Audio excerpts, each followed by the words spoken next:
Strap in. So in February of 2022, I ended up getting a commercial audition for a company that I had just finished doing a social spot for. Now, this commercial and the social spot were cast by two different casting offices, and the social spot hadn't aired yet. So I just checked in before I even turned in my tape. Is it going to be a problem? And I was reassured that it wasn't. Ended up getting a call back for it, at which point I asked again if this social spot was going to be a problem. It hadn't aired yet. There's nothing wrong with it, but I don't know. I'm new. I just want to ask questions and make sure I'm covered. I was assured that it wasn't a conflict because it's for the same company, and so I proceeded forward.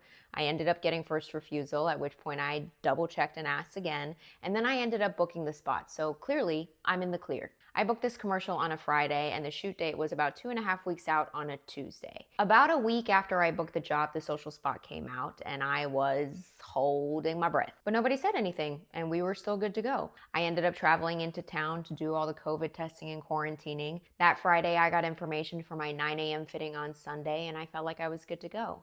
It was only on Saturday afternoon that my agent told me that there were whispers of replacing me. There were callbacks that were actively happening on Saturday. And at 9 p.m. that night, 12 hours before my 9 a.m. fitting, I got fired. Turns out, even after checking in a million times if it's gonna be okay, I think I even sent the trailer for the social spot to casting to forward to client to make sure it was gonna be okay. I don't know. I guess after seeing this social spot, which was incredibly funny and brilliant and way better than this commercial was gonna be, just saying, they decided I was no longer the girl for the spot. I did everything that I was supposed to do. I was honest to a fault, and yet still I was the one on the chopping block. I'm not gonna lie, getting replaced on this job was rough, but it was just one job in the beginning of a long and fruitful relationship that I've had with this casting office, who still goes to bat for me to this day. When dumb stuff like this inevitably happens to you in this career, just remember, this is a marathon.